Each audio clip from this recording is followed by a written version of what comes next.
He's never fought us. Not us united.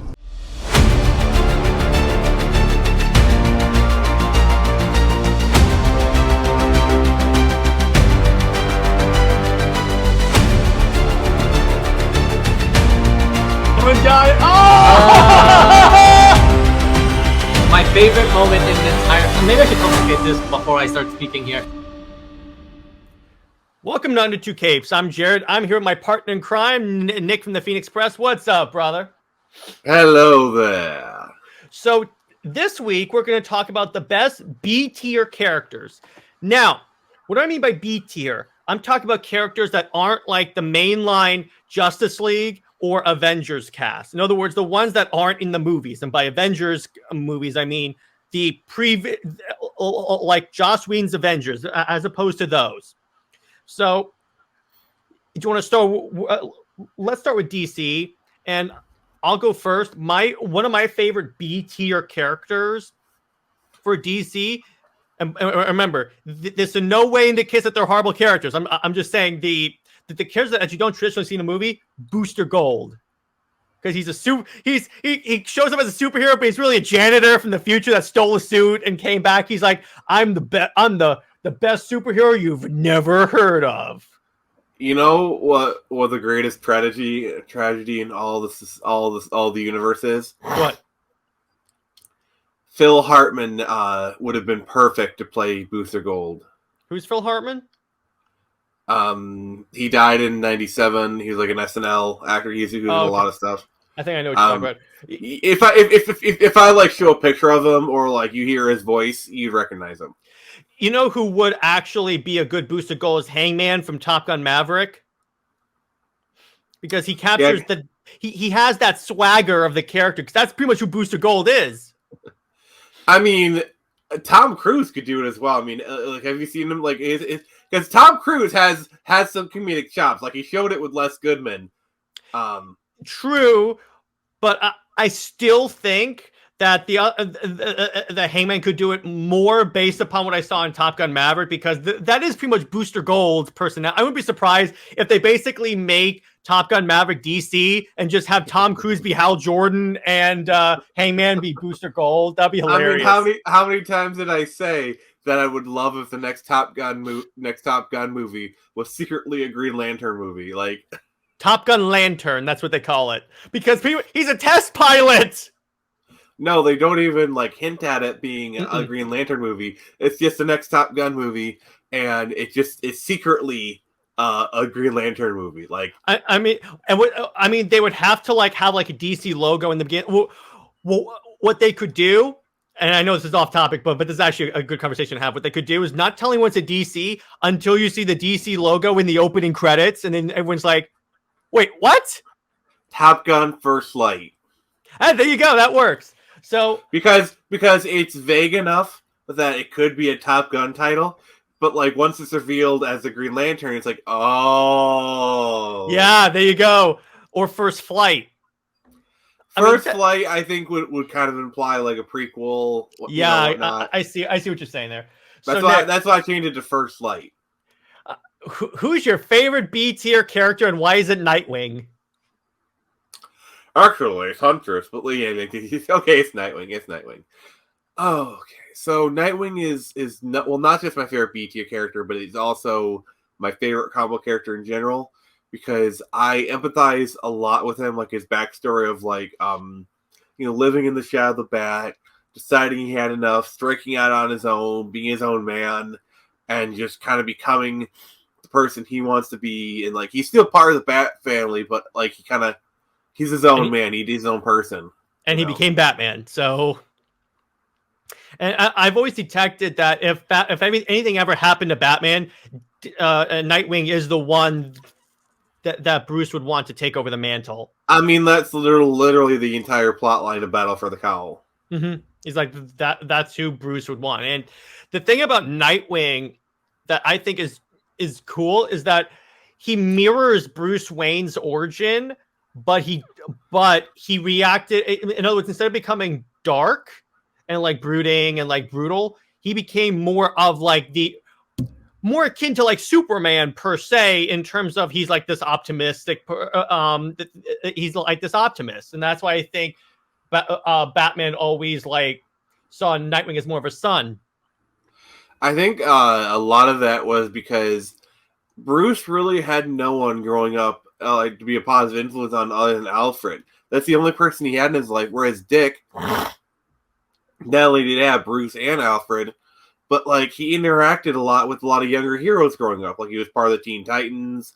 Obviously, Superman was a part of his life. You know, because that's kind of one of the most underrated relationships in DC Comics is Dick Grayson and Superman. Like, have you seen Nightwing Year One? Like, have you read that comic? But it's really good. Literally, the first person that Dick Grayson goes to after Bruce fires him is he goes to see Superman. And isn't it Superman who gives him the idea for Nightwing? Exactly. That's actually was the next thing I was going to say. You read my mind. Yeah. Is basically he takes him to the Source of Solitude, gives him some tea, and he tells the story of Nightwing and Flamebird, which were superheroes on Krypton, which is what gives Dick Grayson the idea for Nightwing. And that's fantastic. And I love how he starts off as a sidekick, but then he becomes a superhero in his own right, who is, I would say, in popularity, he's up there with Batman. Yeah. So my next favorite is Jason Todd. I say that because here's the cool part about Jason. So I like characters that sort of challenge Batman's whole aversion. If we're going off the assumption that Batman has an aversion to guns and killing, which he doesn't, but I'm saying I like people that sort of challenge Batman's worldview, because if you look at like Under the Red Hood, Red Hood legit tells Batman, okay, so let me put it this way. I don't care that you didn't come and find me, because I don't blame you for that. Why is the Joker still alive after everything he has done? And you know, it's kind of funny. In that moment, Jason is talking for the audience, because we've all said, why hasn't the Joker been killed? And I think that's why Red Hood has staying power, because like I went on this whole Twitter rant yesterday about like villains and like, you know, and whatnot. And the thing about Jason Todd is basically his motivations. He kind of falls into that same kind of crevice that Magneto does, where you recognize they do abhorrent things and you recognize that they're evil, but you also see yourself in them being like, okay, I can see why they're doing that, and in their situation, I'm not sure I would exactly make different choices. Yeah, I wouldn't exactly put Red Hood on the level of Magneto, but I see what you're saying. But I'm saying they're in the same league. They're in the same like hemisphere. Like they're in the same kind of like ballpark. Same idea. Yeah. When you think about Red Hood, is the DC version of Punisher. What I like about Red Hood, which also falls into that same category. So probably I should have said Punisher. Probably is a better more on that, because Magneto is legit a villain. Red Hood is like more of an anti-hero who uses like who uses less orthodox means to achieve the same goal as a superhero. But anyway, what I like, my favorite parts of Red Hood is when he's like has to like lead the Outlaws, because particularly with the Red Hood and with the Bizarro and Artemis team up, because legit Batman tells Jason, you know what, if there's one person I trust with like a Bizarro Kryptonian and an immortal Amazon, it's you, because I think you could actually help these people. And I like when it says a lot about Batman's character, because here's the thing about Batman. Yes, he has this sort of like absolutist at times aversion to like what Red Hood does, but he still recognizes that Jason is still like a son. He doesn't like completely disown him. Like, you know what, you're still Robin. In some ways, I am responsible for what happened to you. You know what I'm saying? In other words, he still treats Red Hood as a member of the family. He allows him to wear the symbol. Yeah, and that is significant in its own right, because, you know, Batman could force him to take off the bat symbol, but he really allows him because he recognizes, you know what, you're part of my legacy. Yeah, Jason Todd is very much like, he kind of has like middle child syndrome, like the abandoned child syndrome. He that's one of the things that I actually really like about like the Robins is they kind of hit upon like different different types of childs. Like Damien is obviously the baby of the family. Yeah, it's like they hit upon the sibling dynamics, like even though they're not related at all. Yeah. Like Dick Grayson is obviously eldest child. He's the golden child. You know, Jason Todd is very much middle child, forgotten. Tim is the not necessarily like he's kind of like not necessarily the abandoned one, but like he's capable. People respect him, but he doesn't get as much attention as everyone else. But he's not like bitter about it, you know. Yeah, exactly. And yeah, that's why I think all these Robins have staying power as characters. Arguably, Tim Drake is losing his staying power because of recent editorial decisions with DC. For that, please see our interview with Chuck Dixon. Besides that is still surreal, by the way. Thank you for that we got to interview Chuck Dixon. That is huge. So, I mean, to be fair, you recently interviewed Gabe, so that's also huge. Yeah, I know. It's surreal that I read these people all the time, and I actually got to speak with them. It makes it even more surreal reading their comics. I'm like, oh, imagine when you get to interview EVS. EVS and Zack Snyder are my two dream interviews. Okay, if you interview Zack Snyder, you're literally going to have everyone be like, "Can I co-host?" Yeah. Everyone, Snyder. That'll be the one that Snyder Queen decides to come on. If I have Zack Snyder, but anyway. Well, so if it's going to be that, it's literally going to be like probably you, me, Taladia, Jarrett, and like Snyder Queen, and then Zack Snyder. So now let me ask you this: who's your next favorite B tier character? You know, it's kind of funny. A lot of our B tier characters are Bat family members. Which is why I was trying to think of one not in the Bat family, because like I can name like 5 or 10 like Bat family characters, but for other B tier characters, I'd probably say Arsenal. Oh yeah, I love Arsenal. You mean Roy Harper? Yeah, because when he's like in Hard Traveling Heroes, he overcame a drug addiction. By God, Speedy, you're a junkie. Yeah, I know. And when you think about and that whole experience has followed Arsenal to the fact that in a Teen Titans run, he fell in love. He and Donna Troy fell in love, but then Donna Troy admonishes him, saying, "You love drugs more than you love me." So in other words, that keeps following him, but he's constantly having to overcome that. And I also like his how moniker his moniker is the recovering superhero. Yeah, exactly. And I love how he's like best buds with Red Hood because they were on that outlaw team with Starfire, where Starfire is more promiscuous. Yeah, it makes sense. Because they're both trying to overcome past mistakes and such. Also, I really love the Titans run from like the late 90s, 2000s, where Red Hood, I mean Arsenal falls in love with like with Tigress. Which by the way, that is a storyline. No, it was in Titans. That was a Titan storyline. No. I mean, inspired in the cartoon. That's what I was going to say. That's what I was leaning towards. Yeah, like that storyline inspired Young Justice. Yeah, another thing I love about Arsenal, there was this great in Brad Meltzer's Justice League run after Infinite Crisis and the 52 storyline, the Trinity is reforming the Justice League, and they have the option. They pick Red Arrow essentially, and you can see the proud look on Green Arrow and Black Canary because they're kind of his surrogate parents, and they're both because to be a member of the Justice League, it's not like in the Avengers where everyone's an Avenger. The Justice League actually means something when you join the Justice League. So yeah, because there's so many different teams in the DC universe. But he joined, and so many versions of the Justice League. But he joins the one that has Superman, Batman. He joins the creme de la creme of Justice Leagues. I mean, he's invited to join, and that itself shows, okay, you are a superhero now. You're not a sidekick anymore. You are a superhero in your own right, and I love that. Yeah, the Avengers is more of a governing body. And nowadays, everyone has been an Avenger.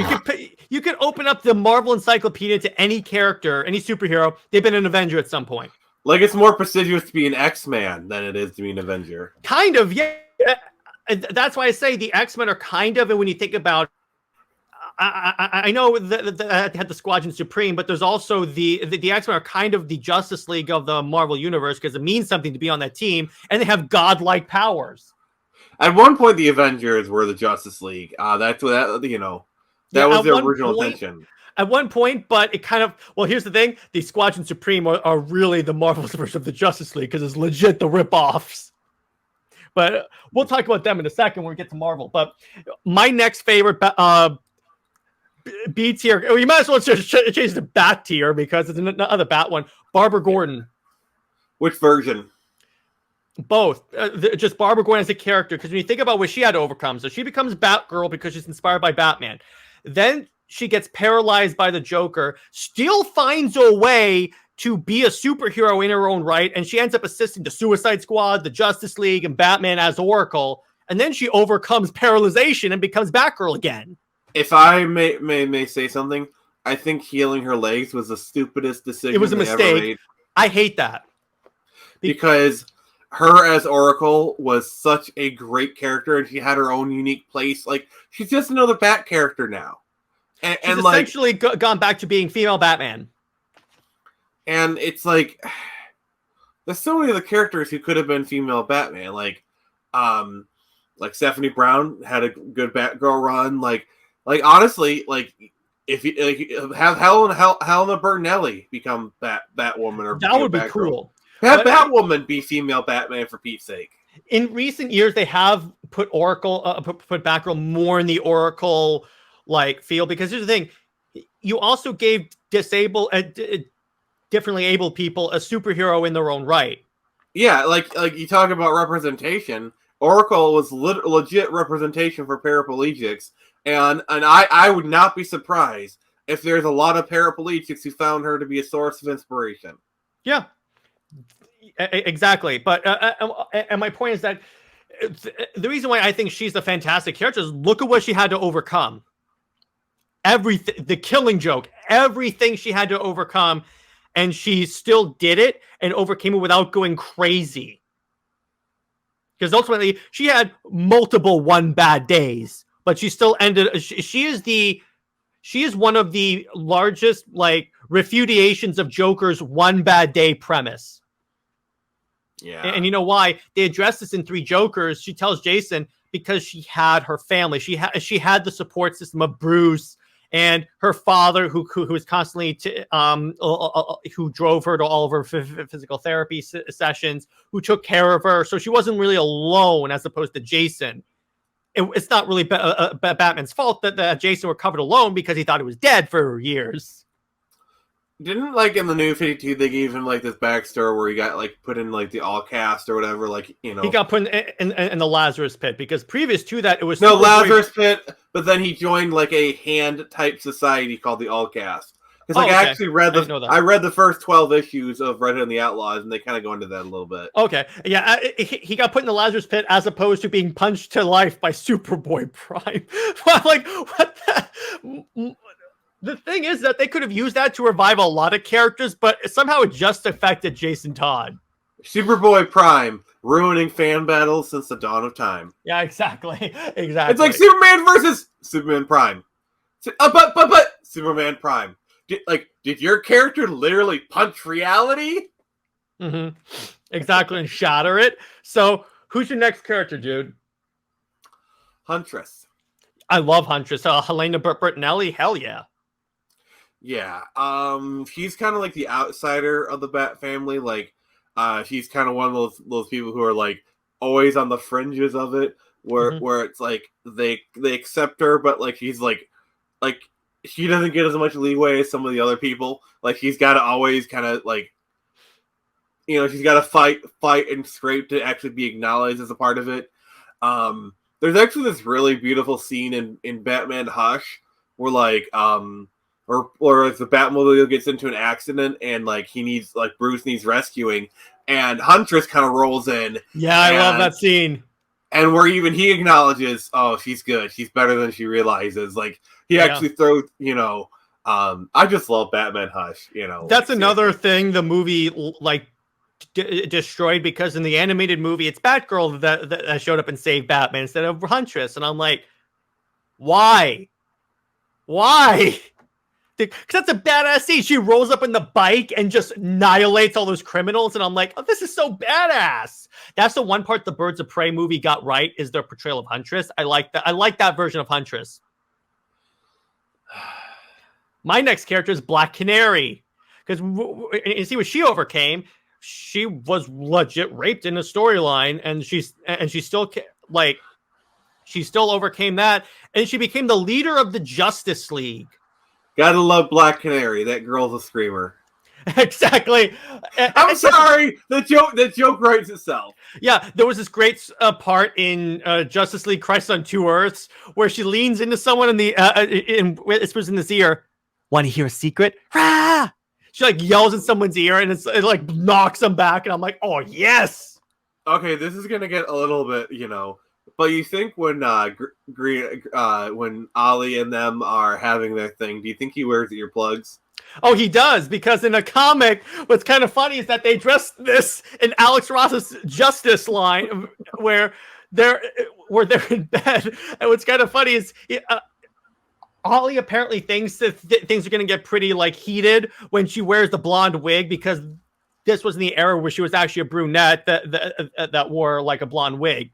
So people wouldn't like recognize her. So he puts in the earplugs. It turns out it's Clayface trying to kill him, because, but she doesn't know that. So when Black Canary saves him, he's like, "How'd you know it was me?" It wasn't me. He's like, "I think he thought that you had like blonde hair. I thought you were just like all set." And she goes, "Wait, what?" And he goes, "Man, did it just get cold in here?" It was such a good moment. I love that. But speaking of that, her like on again, off again relationship with Green Arrow, which was one of the crimes of the New 52. Like, if you look at their version of Green Arrow, while cool, it is not the Green Arrow that we all know and love, which is why in Rebirth they immediately pivoted and went back to that, where he's with Black Canary. And the problem with a lot of writers is they try to make Green Arrow Batman light, and he's like, not. don't get me wrong, there's a lot of similarities, and like a lot of Batman stories could be told as Green Arrow stories, but Green Arrow is not Batman. The thing is, Green Arrow he's snarky. He's the one who calls out everyone, and he's not as light as the Flash, but he's not as dark as Batman. He's kind of like that really great middle ground. Yeah, exactly. And the Arrow show didn't help when they legit have him like Batman. I'm like, we get it. You want to make a Batman show, but you can't use the character. I mean, not just that, but they had him literally fight Batman villains. And be in a cave. He gets his own Arrow family. So I'm like, oh gosh, I see what you're doing here. They literally gave him an Oracle. Called Overwatch.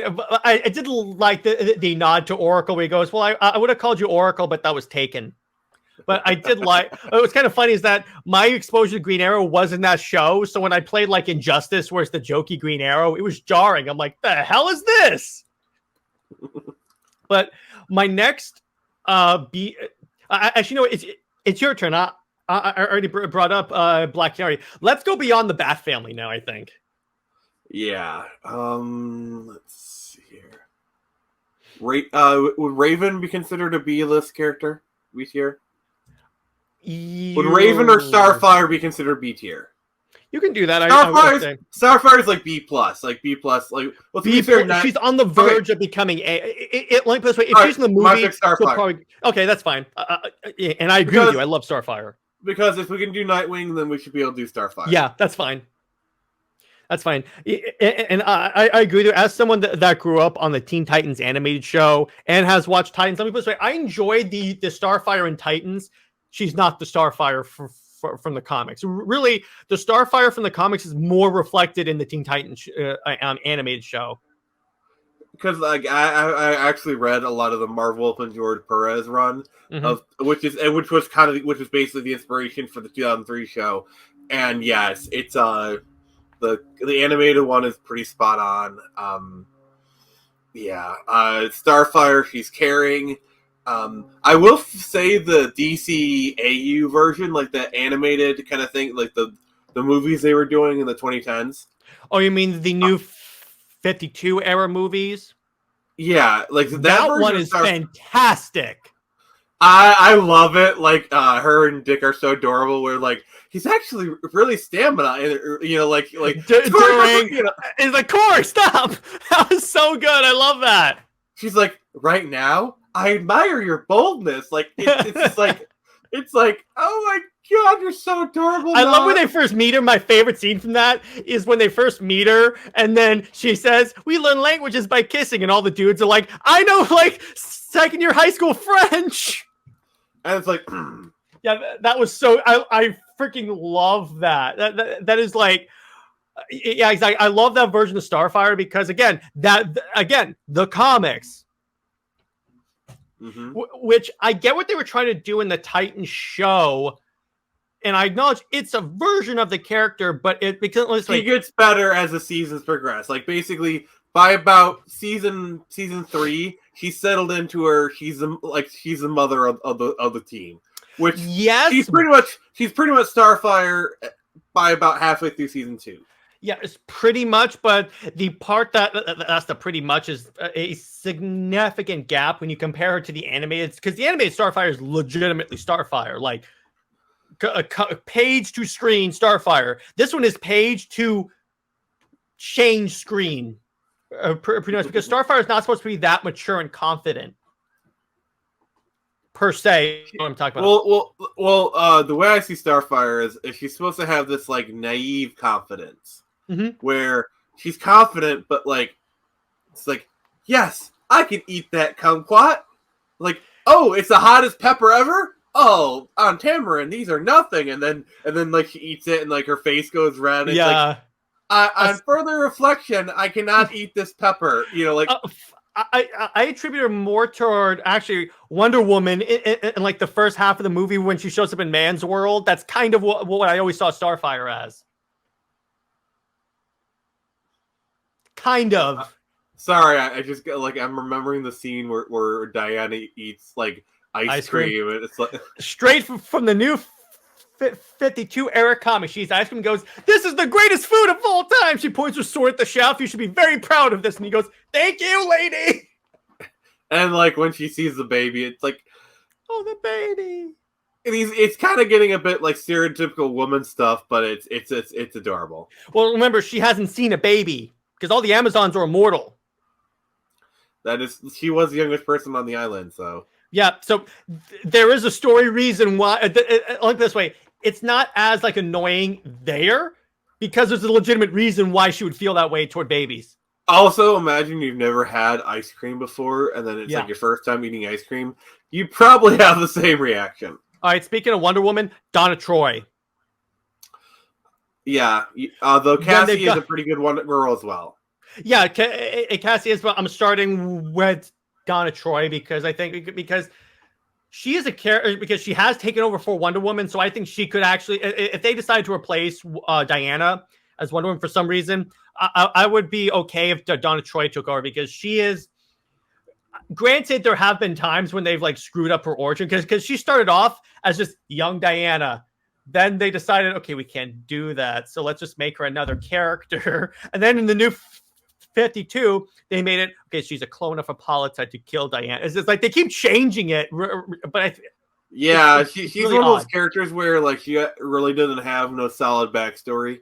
Where like I remember during the New Teen Titans era, her backstory was Wonder Woman found her in a fire, then basically took her to Themyscira, where she got trained as an Amazon.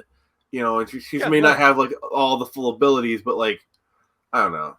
And that's another character that Titans nailed, was Donna Troy. That's pretty much her. They even had her in the classic suit, and I'm like, oh, that is so cool. The red with the stars.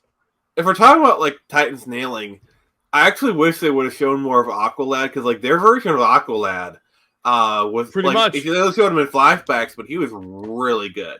And Hawk, I think they did pretty well with Hawk and Dove. I think it was pretty decent. Just wanted to note, Dove's cape was the inspiration for Screecher's cape. Yeah. You immediately, when you showed me the character design for Screecher, I had just watched Titans, and I'm like, oh, okay, I see what you're doing there, and I like that. To be fair, that cape is a really good design, It's and I think a really for my character, good cape. Plus, it works really well for my character. Yeah, because your character is owl based, it makes sense you'd wear a cape that looks like it's made of feathers. So I'm like, okay, that works. So my next, Don Troy, and I feel like she's one of the characters that, if done right, can actually be like that. When she's done right, is up there with Diana as she's actually. So what I mean is that she's one of those characters that I think vacillates between B and A list depending on who's writing her. Because there are plenty of times she is an A list character. Then there's plenty of times she's a B list. If that makes sense. It does. So, who you got next, bro? I'm It can be any family. I'm hopping over to Marvel, and I'm going to say Nightcrawler. Okay, Nightcrawler? Yeah, I'd say. Yeah, I'd say he's B-list.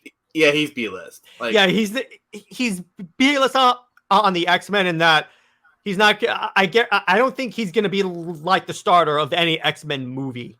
He wasn't, as a matter of fact. I mean, he did start one movie. He started one movie, but he wasn't a member of the X-Men until later. I gotta say that White House scene in X2 is so good. Even today, it holds up. They're so good. The VFX hold up in that movie really well. I'm really surprised because when you watch, it's like Iron Man 1. You watch this and I'm like, okay, this actually looks like it was made now.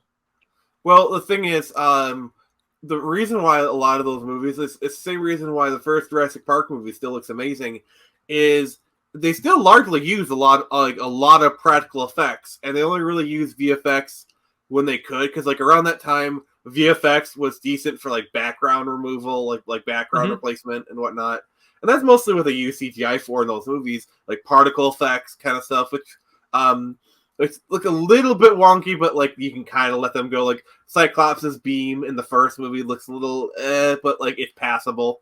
In 2, I think it got better.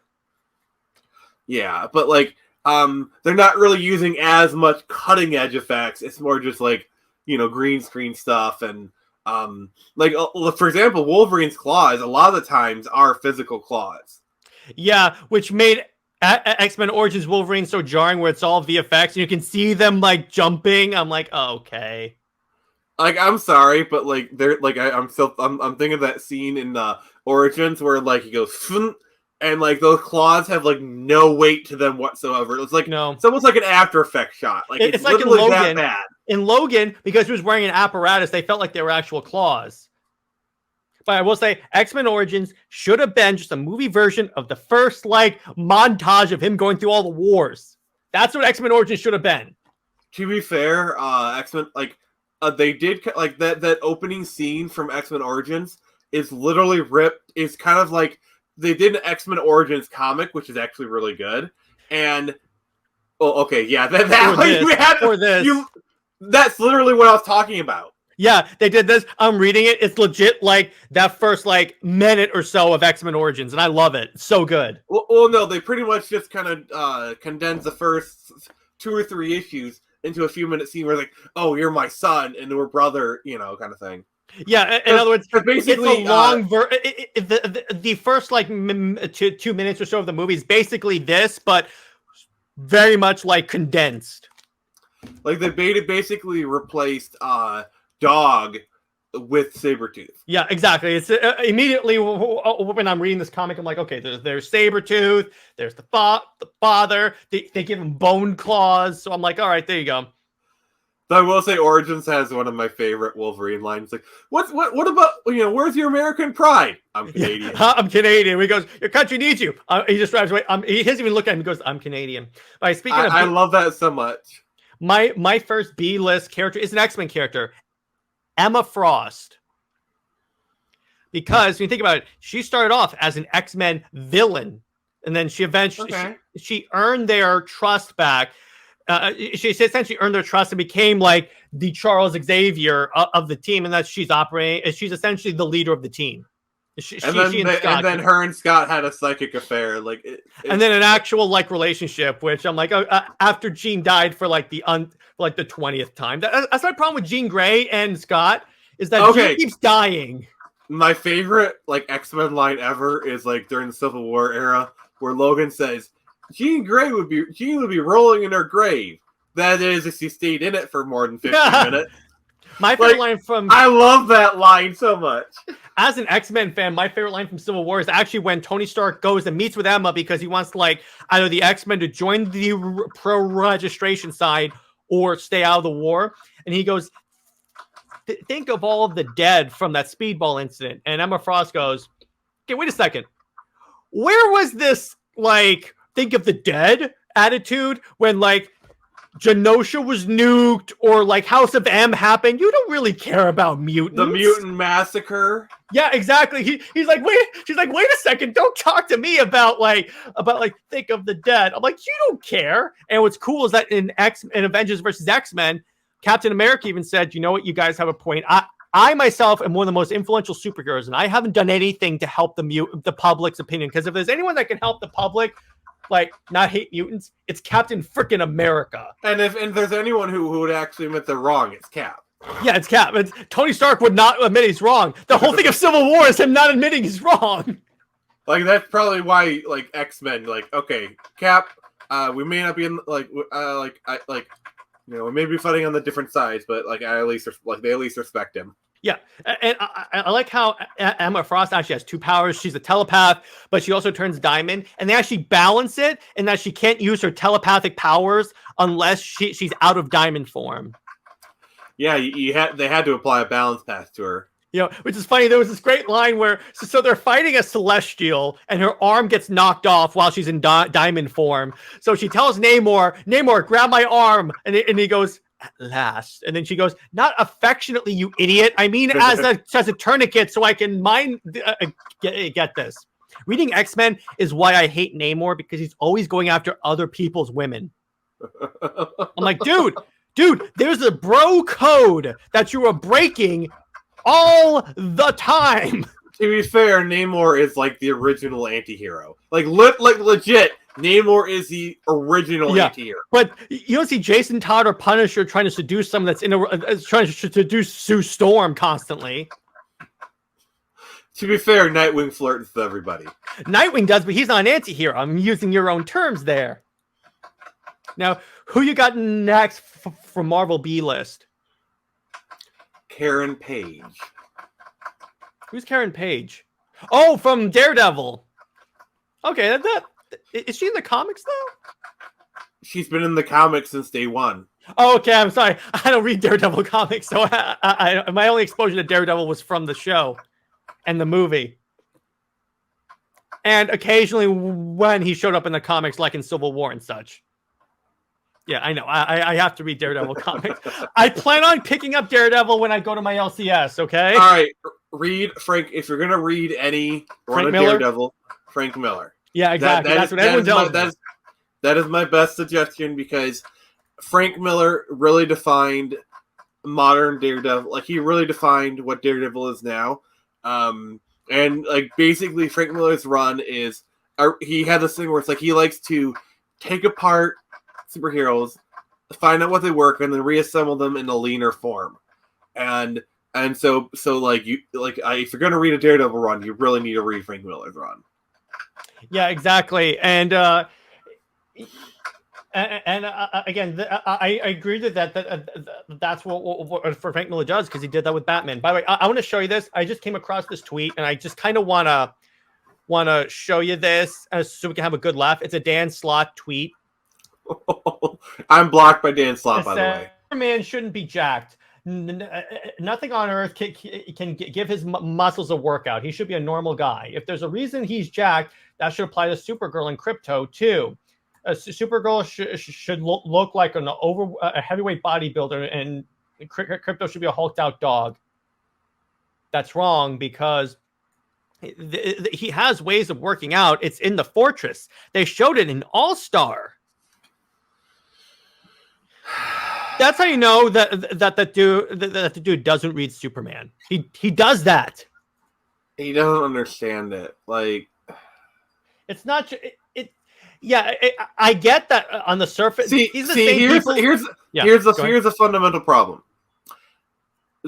Dan Slott is applying real world logic to a character who can fly, who can shoot lasers, Who knew? Because here's the thing: trying to apply real world logic to this stuff, literally everything falls apart if you try to apply this real. And this is a problem that a lot of people fall into. Like, oh, like he shouldn't be able to do this because the real world logic. Like, you do realize that in this universe, he gets his power from the sun.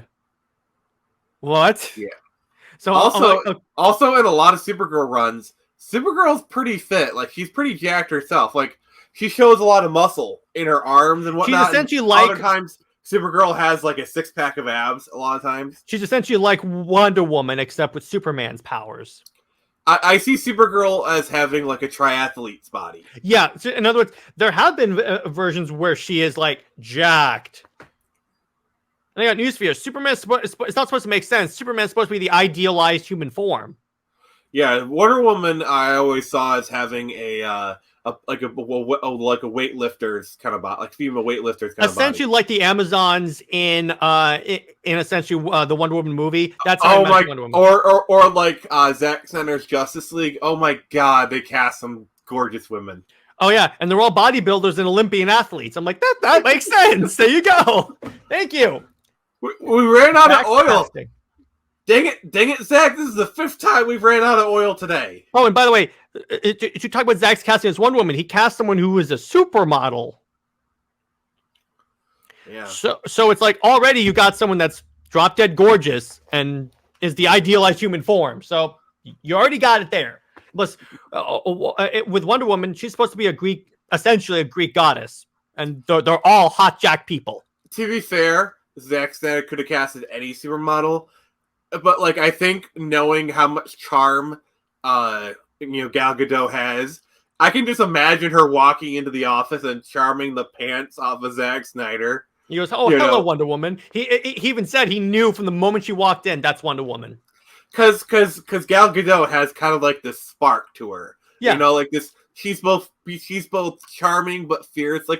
But what I'm saying is, yes, Gal Gadot looks apart, but also I think people really they underrate Gal Gadot's acting ability in those movies. I think Gal Gadot really, I think acting wise, she does Wonder Woman extremely well, and I think she handles the compassionate yet fierce portion. I think she does it even better than Linda Carter, which is kind of sacrilege. It's like, and Zack Snyder's Justice League is the perfect example. You know why? We have 2 examples. When that girl says, "Can I be like you one day?" She says, "You can be anything you want to be." And then she goes later on in the movie when Steppenwolf goes, "This one's mine." She goes, "I belong to no one." Like there you go. She gets it. I'm gonna make a declaration of this right now. I will get a hug from Gal Gadot. Oh yeah, eventually that will happen. But the best part is that's actually possible because it's possible. It actually is possible. Because imagine I'm at an event and I say, "Gal Gadot, can I have a hug from you?" And She'll do it. I will frame that picture. I want to get a picture giving a fist bump to Henry Cavill. Can you imagine? I fist bump Superman. No, I want to do like a chest bump kind of thing. By the way, speaking of Henry Cavill and perfect casting, I think he captures the swagger of Superman and Clark Kent pretty well. Yeah, I think he like the honest goodness of Superman. I think he for a modern day version. I think he's perfect. I mean, I just I feel like Christopher Reeve kind of did the honest goodness just a little bit better. But Henry, it's like literally, this is Christopher Reeve, this is Henry Cavill. But remember, that was a different version of Superman. Christopher Reeves is more the golden age style, a golden silver. That's what I'm saying. Modern era. Yeah.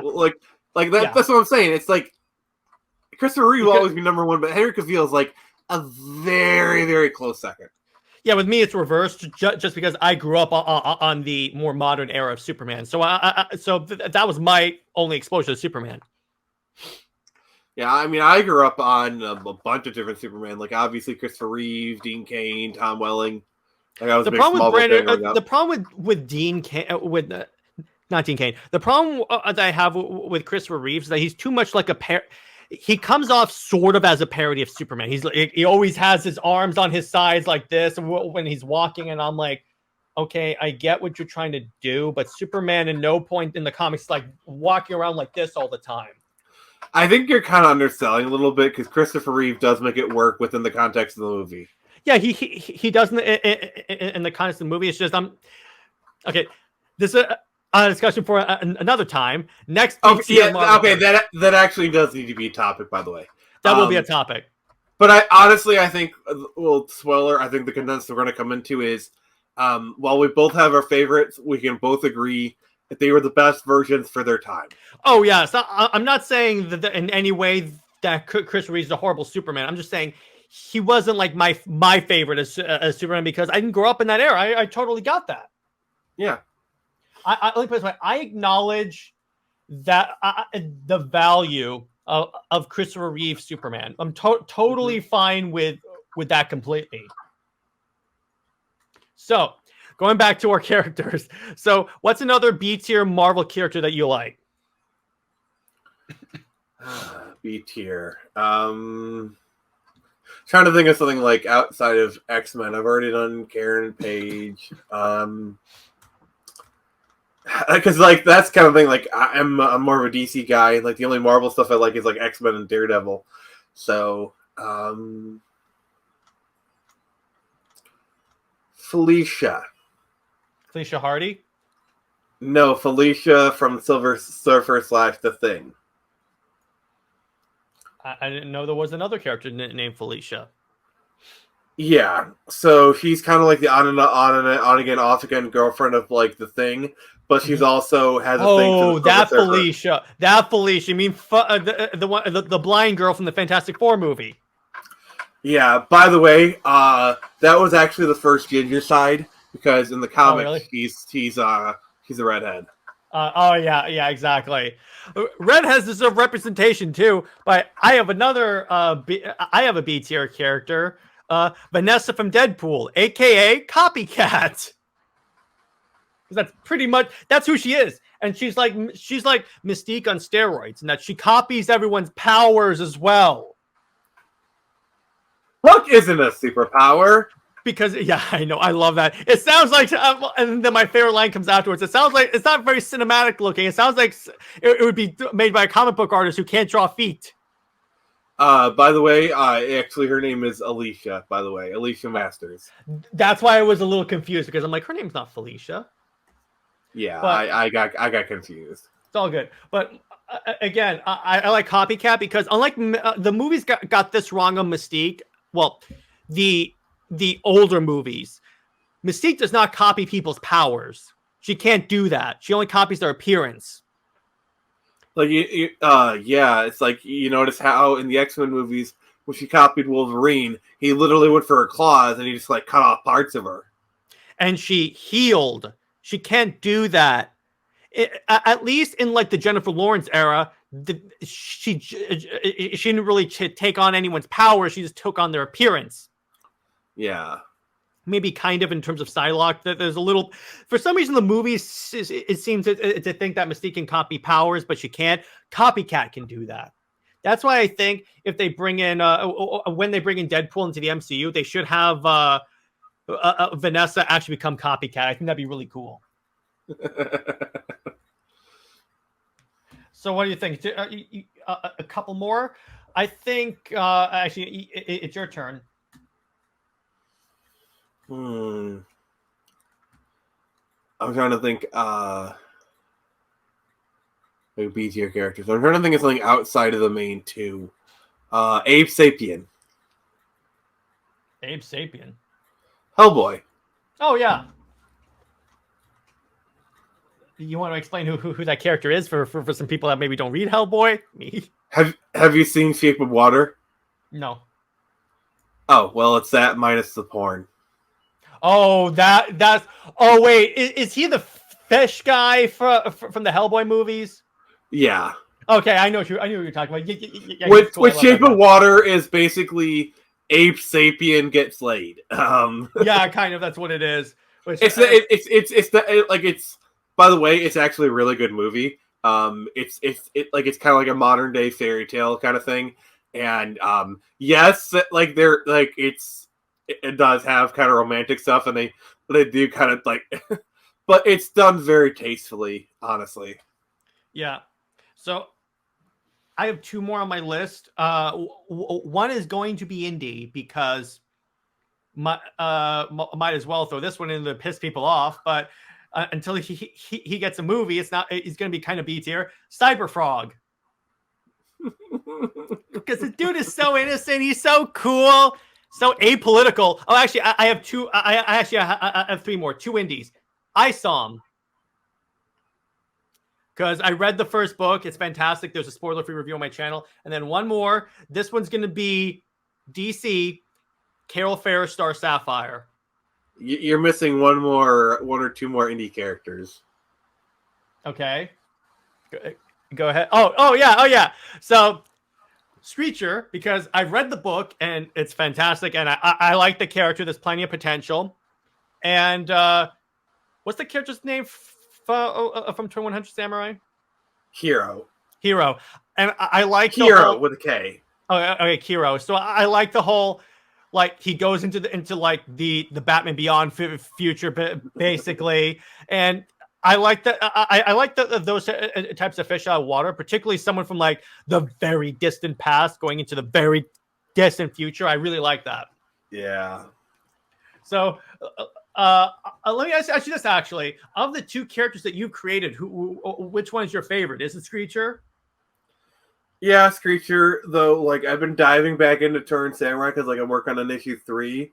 Mm-hmm. And, like, I've actually really been kind of digging what I'm creating. I'll kind of tell you more about it after the show. But, like, I'd probably say Screecher because, like, she's kind of more fully formed. And, Turn Samurai is great. It's fun.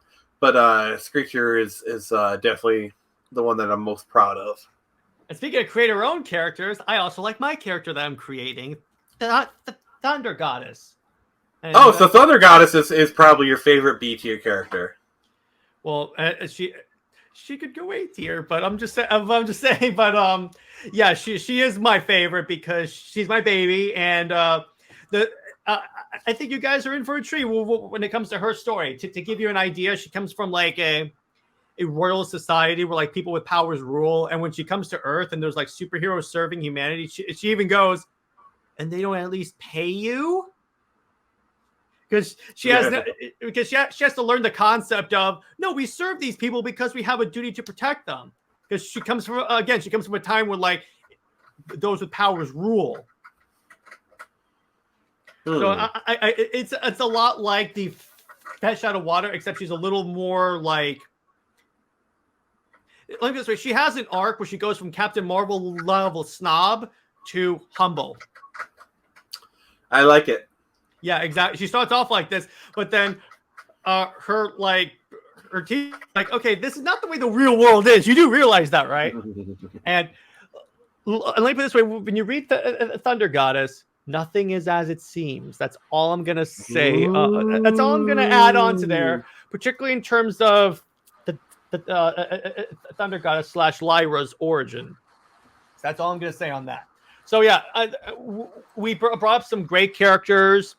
Let me ask you this in the comments: who's your favorite, like B tier, like not like mainline movie, Justice League or Avengers character? Who do you think would make a good movie? On that note, Nick, where can everyone find you?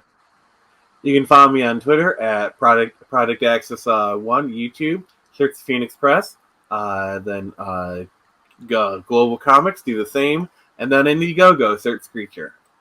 And then, by the way, I hope you guys have noticed we have many more co-hosts on the show now. So it's me, Nick, Taladia, and Jared Heath. So at any point during any of the videos, it'll be a couple of us four talking about a wide range of topics. So that we have a little more variety too.